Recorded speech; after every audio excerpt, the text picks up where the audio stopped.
witness or participate in. That includes murders, wars, car crashes, political debates, etc.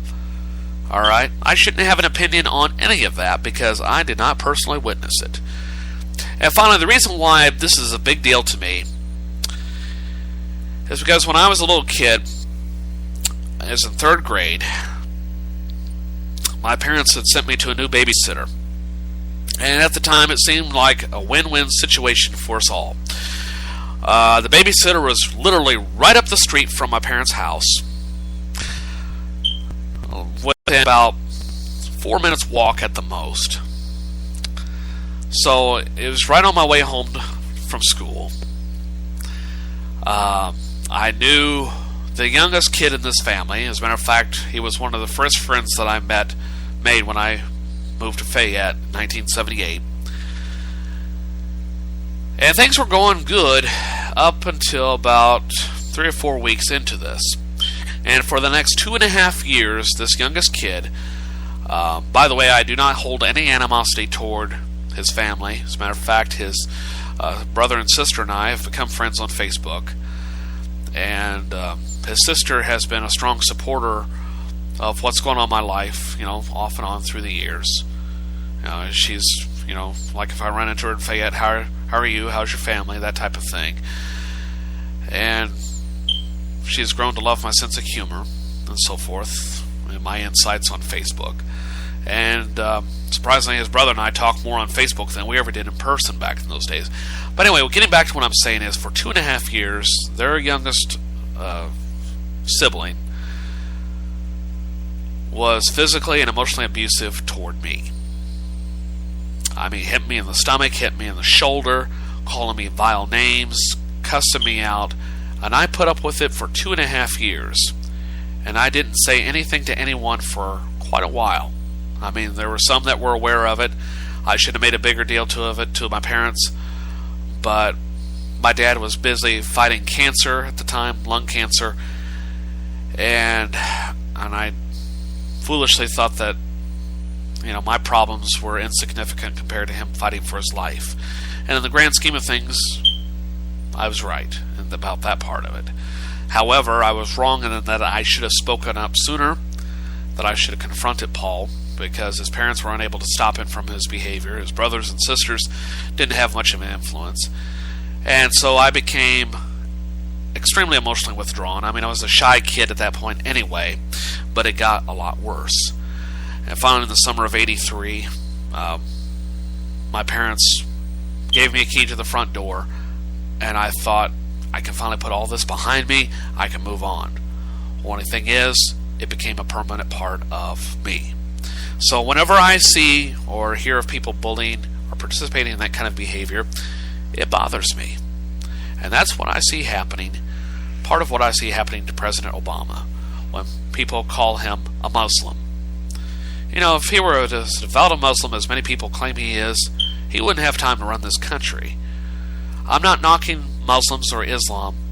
I'm just saying that the requirements of the faith would not permit him to be president. I'm not saying we couldn't have a Muslim president at some point in the future. Certainly not now, given the attitude a lot of Americans have toward Muslims, especially after 9/11, because most people don't understand the religion. They worry about it taking over this country. I mean, more people are maybe turning to that faith, or maybe you're learning more about it, but it doesn't mean that we're being overrun by Muslims. I mean, come on.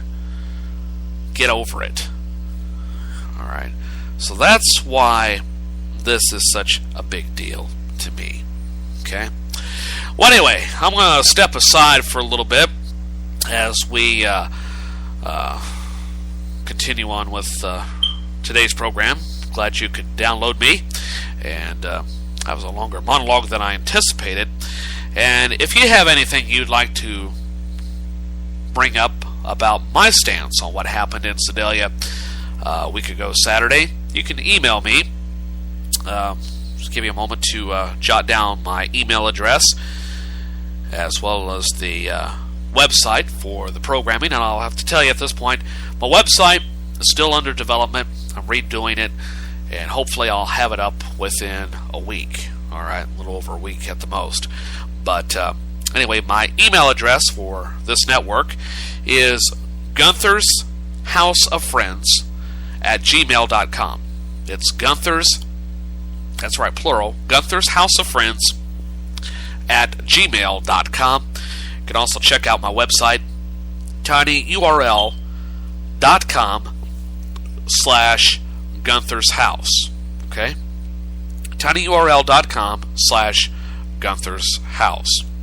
I'm going to take a break, get back into the program with the business at hand, starting with the weather forecast right after this. No, what'd she say? She said whatever. No, she says it all the time. What's that? Hello? I'm on the phone. Mom, I'm on the phone! Hello? I'm on the phone. Who's this? It's me. I'm on the phone. Mom. Oh, you're on the phone. All right. Sorry. Anyway. Who are you talking to? Kelly? Mom. All right. You don't have to be perfect to be a perfect parent. There are thousands of teens in foster care who would love to put up with you. This September, our state lawmakers have the opportunity to make history. Because for the first time in nearly 100 years, Missouri can stop spending and start growing. By returning a budget surplus back to Missouri taxpayers. And let Missouri families spend their money better than politicians. Because we need to grow our economy, not the size of government. Tell our state leaders 100 years is long enough. Visit growmissouri.com to learn more. Stop spending, stop growing. Today, about 1 in 5 Americans is living with a disability. Over 50 million people, including many of our friends and neighbors, teachers and co-workers, heroes and leaders. 20 years ago, the Americans with Disabilities Act guaranteed every person the right to live, work, and participate fully in the American experience. We've come a long way since then, and we are committed to making even more progress in the years ahead. Visit disability.gov to see how you can help. Hi guys, it's Valerie here with today's video and all the latest news from Hollywood. Hillary Clinton goes Hollywood! First today's video. You need to get ready because it's so unbelievable. It's going to seem fake, but I promise you it's not. Grace will vouch for me. It depends if you tell it right. There's no way not to tell this right. It is a storyteller's wet dream. Short term 12, this is Grace. Remember, you're not their parent, you're not their therapist. You are here to create a safe environment, and that's it. Got it. Luis, you better be up. So is I was gonna be. Community meeting is now in session. Slow this down a little bit. Y'all ain't got no rhythm, man. Mace, I love you like a brother, but I gotta say that when it come to being discreet, you're a disgrace. I mean, he think we all don't know about him and Grace on the low, undercover trying to date. I don't know what you're talking about. Why are you so nice to me? Well, it's easy. You are the weirdest, most beautiful person that I've ever met.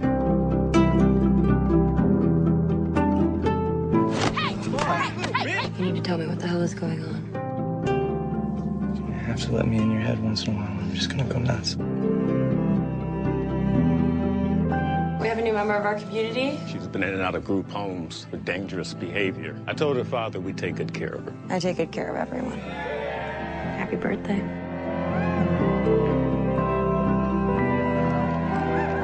I really think we need to talk through some of this stuff today. All right, now.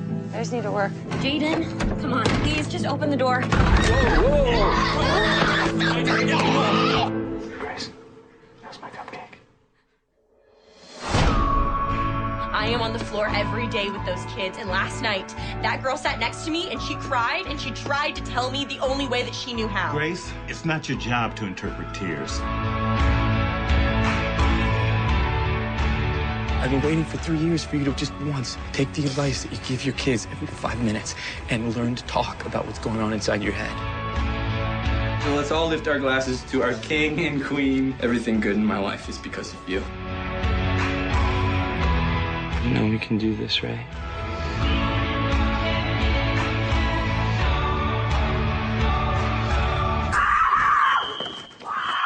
Here we go.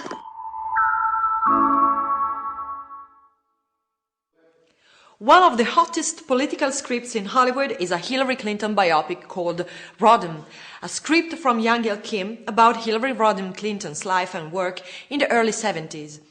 James Ponsoldt, who directed this year's The Spectacular Now, will helm the project.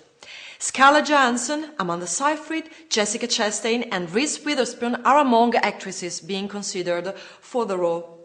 Chastain and Witherspoon have both proven they can play ambitious women, and all 4 actresses have experience in biopic territory. It will be interesting to see who they choose. We'll keep you updated on this project. That's all for today. Check out our website, acinemanews.com, for all your movie news. See you next time.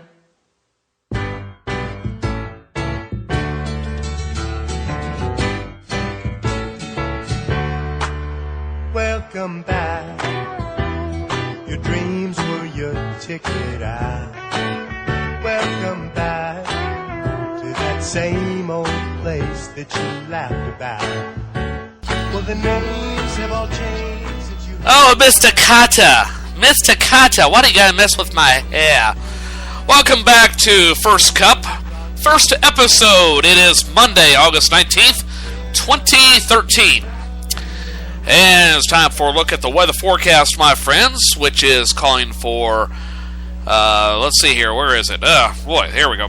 Heavy rain remains possible along the central Gulf Coast today, while scattered showers continue in parts of the east. Sufficient moisture will remain over the southeastern quadrant of the nation, as a nearly stationary front lingers from the central Gulf Coast through the southeastern corner of the United States. Showers and thunderstorms will remain likely across the central Gulf Coast from the Florida Panhandle through southern Mississippi. Stronger storms in the region will be capable of producing locally heavy rainfall, strong wind gusts, and lightning. Along with heavy rainfall combined with recent heavy rains during the weekend will keep the threat of floods possible. Rivers mainly in the Florida Panhandle and extreme southern Alabama are expected to remain at action stage or experience minor flooding. In addition to rain and thunderstorms, a moderate risk of rip currents are expected for these coastal areas for today. Outside of this area, what can you expect? Well, generally light scattered showers. Chances of thunderstorms are expected through the Tennessee Valley into the southeastern parts of the Ohio Valley and mid-Atlantic regions. Meanwhile, in the north, a cold front moving eastward across the north-central U.S. will linger over the region, supporting showers and chances of thunderstorms from the northern plains into northern Minnesota and northern Wisconsin. Out west, monsoonal moisture lingering over the Four Corners will maintain chances of afternoon and evening shower and thunderstorms today. Low pressure located over the central parts of the California coast could produce some thunderstorms for the beginning of this work week. Thunderstorms could produce dry lightning at first, but are expected to pick up moisture over time, and dry fuels over the region may allow fires to start with the storms accompanied by the rain. So that's a brief look at the weather forecast across the great United States of America. All right.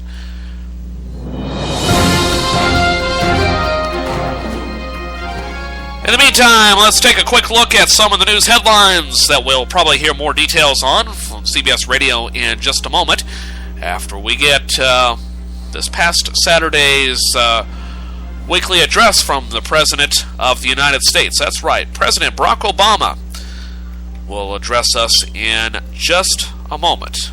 But first of all, take a look at some of the news headlines that we have for you today.